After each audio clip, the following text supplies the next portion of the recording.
And now, the recent announcement by President Trump and his health secretary on autism places harmful burdens on parents and children with the disorder, our next guest says. Trump and Robert F. Kennedy Jr. claimed without scientific evidence a link between autism and Tylenol used during pregnancy. Author Taylor Harris joins Michel Martin to discuss. Thanks, Bianna. Taylor Harris, thank you so much for talking with us. Of course. Thanks so much for having me, Michelle. So you're a writer. You're a mom and a wife.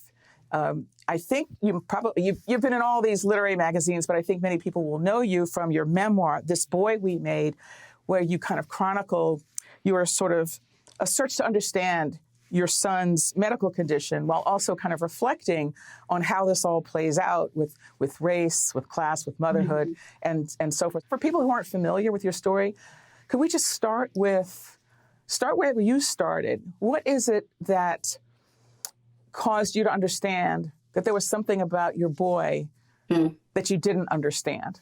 That is so hard. I would say that, the book starts with this morning that I'll never forget. And it was April Fool's Day, actually. And I remember thinking to myself, I wish this were a joke. But my son, Christopher, whom we call Toves in the book and in real life, he just woke up and he's sort of just staring. He doesn't say anything. He's almost 2 years old. And he just doesn't look like himself. And you just have that moment, I think, as a parent, as those who mother of, wait, am I overreacting, right? You're always sort of second guessing yourself. Should I call the doctor? So I do. And we make an appointment. Long story short, we find out that his blood glucose level was like 27. And, a low normal for you and I might be something like 70 or 80. So then we rushed him to the hospital. They keep him overnight. They send out labs to the Mayo Clinic. And what we expected was to hear something like, okay, no big deal. You can manage this with a snack at bedtime. He'll outgrow it. Those labs, they were fine. Well, then we get those labs back and it's just like, no, there are actually these other levels that are way off. And so, the picture I get in my head of just sort of is like the magician, like pulling the scarves out of the hat. And it just sort of felt like every new test would be like, it's not that, but this isn't completely within the realm of typical. And I'm okay sort of spoiling my own book in that we don't find sort of like a neat ending. I think, as writers, you sort of want to know, is this the right ending? Is the essay over? But we don't get sort of that one label that I set out to look for that I thought would give me all the answers. So Taylor, how many kids do you have and how old are they? I have 3 and they are 14, 13, and 9. Knowing what you know now, particularly about autism, because 2 of your kids have autism diagnoses, is that the way it is for a lot of people? Or is it different now since your kids are a little older now? I spent a lot of time thinking, okay, Michelle, why did I feel like I could find the one answer? What was it about my upbringing? I was raised in the 80s, Midwestern girl. And there was something about, I think, how I interpreted the world, which was like, you get sick. I got like a lot of strep throat. And it was sort of like, you get sick, you go to doctor gives you pink liquid, you feel better. And I can even say, even as I grew up, got a little older, started having panic attacks, had a difficult time, even though I was like an A+ student, class president. It was then, okay, like my parents were excellent. And they were like, we're going to take you, you're going to get therapy, you're going to get medication, you're going to do cognitive behavioral therapy. And it still felt to me like, even though I knew I'd be living with anxiety, that there was sort of an answer or a way to get at it or to cope.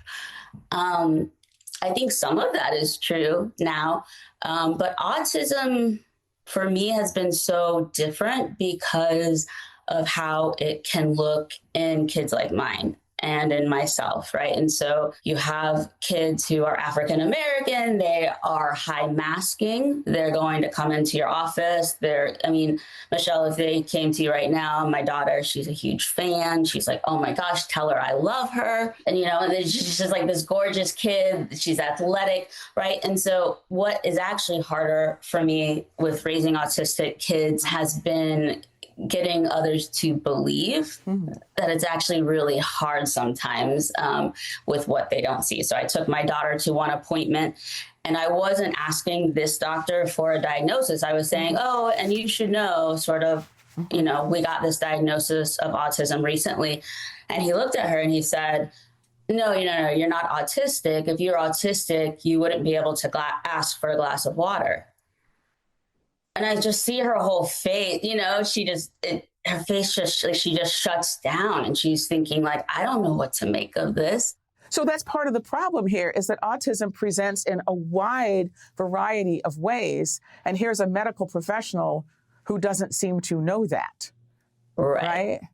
There is so much more we need to know.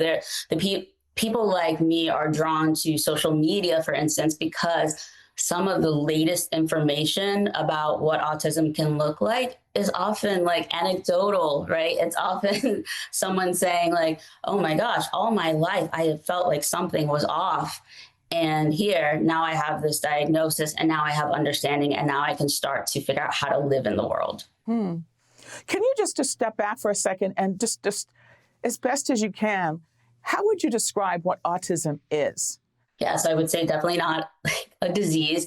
You know, I think that it is helpful to look at something like the DSM-5, right? Because it's often used to diagnose. And so, you know, something like a neurodevelopmental condition, other people might say it's a neurotype. You know, if you read Steve Silverman's book, part of it is sort of this natural evolution of, you know, the human mind and brain. And so I think what has been difficult lately is I'm okay with a few ways of describing it, right? And we'll continue to learn more and more. But I think, you know, seeing it as sort of like a burden on society, this thing that is an epidemic, which makes you think disease, which needs to be eradicated, like that is completely different. There are 1,000 genes marked for autism. And so I just want to be very careful that this can all fall under genetics in some ways, but I see it very differently than the way we hear the administration talking about it. So this administration has characterized autism in some very dire ways. The health secretary has described it as, you know, something that basically is devastating to people. The people who live with autism will never go on a date or, you know, never have a job. I wanted to ask, first of all, how did you react to that when you heard that? There are two reactions. One is, you know, it's almost laughable. It's sort of a spectacle. But then I have to take it somewhat seriously, especially because this is about someone who has ideas that are not accurate, but also has power. And so this is where I kind of go back and forth between, well, what do I spend my time on? So I did want to talk to my kids about it. Obviously, I don't think it's true. I think that there are people, autistic people, who have sort of higher support needs maybe than I do or my kids do. You know, we often talk about autism as a spectrum, and I think people think it means you're like more or less autistic. I sort of love the idea of it being more of like a constellation, because there are all these different parts of it, and some we all have different sort of strengths or challenges with it. And so it's not necessarily like, oh, my kids and I live over here and those people are way over here. Now, there's a way in which I could appreciate RFK Jr. if I felt like, you know what, maybe he went on like one of those listening tours and he talked to parents of kids with high support needs. And what he's trying to do is say, hey, like, let's not forget about these families. Let's put some funding into getting them the care that they need. But given that, like, we're looking at Medicaid cuts and things like that, like, it just doesn't jive. Like, the math isn't mathing. And so then what am I forced to say is like, oh, what's at stake for me and what's at stake for him? And RFK Jr. has been talking about, you know, vaccines causing autism and things like that for 20 years.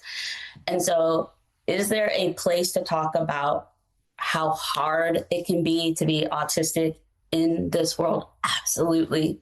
Like, I will have that conversation all day, but I don't think at all that is what's happening. And so I talk to my kids about it because I don't want them hearing clips and second guessing who they are. And you know what their response was? Elliot is my oldest. And she actually prayed on the way to school. They go to a school with a lot of neurodivergent kids. And she actually prayed like, Lord, if someone who is autistic heard those words from RFK, like I pray that they don't believe them, that they don't feel bad about themselves. What are some of the ways that autism presents that perhaps people don't understand? Mm-hmm. One of the sort of statistics that I love thinking about, but is also difficult, can be there's research that something like the autistic brain sort of takes in and processes like 42% more information at rest. And I'm not saying that's for every autistic person. For me, that feels very resonant with my experience. And I think that that's how my kids are too. So when they're very little, it can look like shyness. It can look like, you know, the report card might say like shy, but you know, a good, like follows the rules, or a joy to have in class. And it's because they're sort of like taking in everything and trying to figure out, okay, what is the best way for me to sort of calm my nervous system? They don't have those words at 3, right? But sort of like, what's the best way for me to exist in the world given where I am? And so for, you know, me and my kids, that often looks like being very quiet, doing as you're told, and sort of like getting out of the environment as soon as possible to get back home or to a safe place. Mm-hmm. My kids and I, we have friends, we like to get out. And a lot of being autistic is trying to understand, why do I feel anxious? Why do I feel on edge sometimes? And why am I maybe so curious about things that other people just brush off or don't spend time being curious about? And what about people with high support needs? Mm-hmm. What is it that, because that seems to be what RFK Jr. was talking about.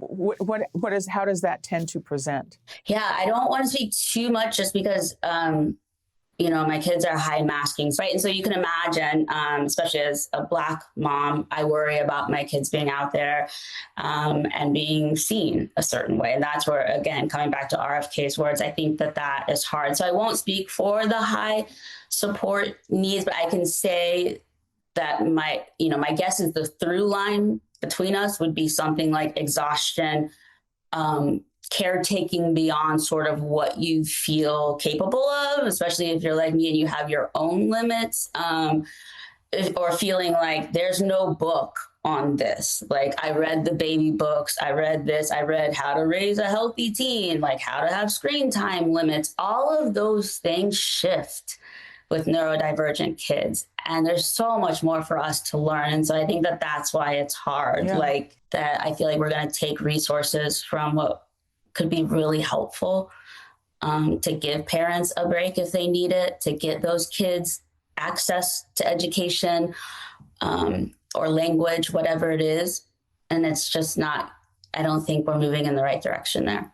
So the president announced label changes discouraging Tylenol, the main ingredient being acetaminophen, discouraging Tylenol use in pregnancy, suggesting a link to autism, and said, you know, people shouldn't use Tylenol, they should tough it out, you know, during pregnancy. How did you hear that? Part of it felt very much like watching a performance, watching a spectacle. Whatever their motive is and what they're going to do, it's going to affect people, and it's possibly going to cost lives. And so a lot of people have been listening to that Ezra Klein, Ta-Nehisi Coates podcast recently. And I think what comes to the forefront for me from that is this question of like, okay, can we compromise with people who are on a different side than us? And maybe.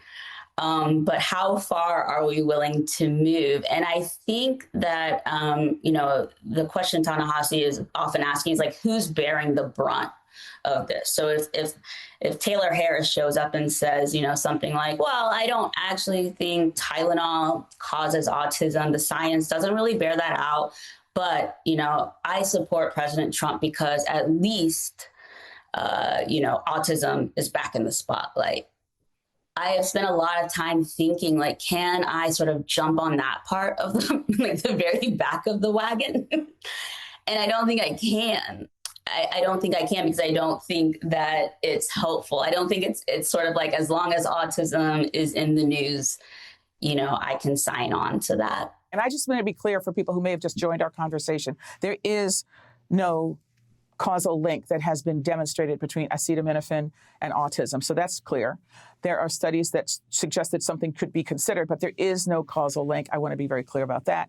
And I also want to be very clear that the currently accepted medical advice is that high fevers in pregnant women are known to be dangerous. I mean, one of the things you talk about in the book is how women are programmed, and mothers in particular are kind of programmed to take responsibility for everything that happens or doesn't happen to the fetus, and then later to the child. Sure, the mother blame. This idea that autism, was caused by refrigerator mothers. That was popular back in the day. So there's the work of shifting it to mothers, telling them to tough it out. We already know about Black maternal health and mortality. And so that's a whole area of how will this advice affect those numbers?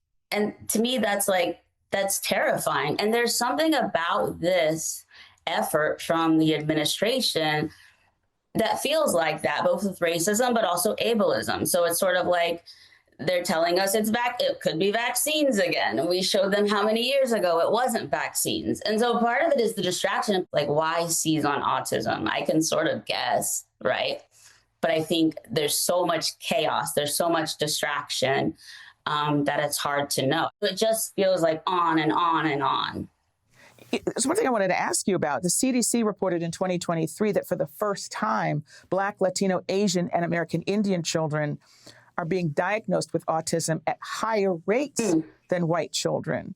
And researchers suggest that could reflect improved screening. It could reflect improved awareness in historically underserved communities. But I don't know. What do you have a theory about that? I will never say that I am the one to ask on this. There are people who have done more research. But I can tell you how difficult it has been to get diagnoses for my kids and myself. I'm diagnosed as having an anxiety disorder, which we know from the book, but also autistic and ADHD, which is now a term, some of us say ADHD. People say some terrible things online about autism being a trend. As though someone like me walks into the doctor and is I won't leave until you diagnose me with autism so that I can get what benefit. Part of what is also so important for me about my kids knowing, and I'm guessing, other people of color knowing, is that if you are high masking autistic, your, the rate of suicide and suicidal ideation it's exponentially higher than the general population. And I have some ideas as to why, but this is why, for some people, labels don't matter. I won't argue with you on that. This is one of the reasons why for my family, I think it matters to be able to, have some understanding of maybe why your brain works the way it does, or why, quote unquote, simple things that other people seem to do so easily are hard for you. Taylor Harris, thank you so much for talking with us. Thank you, Michelle.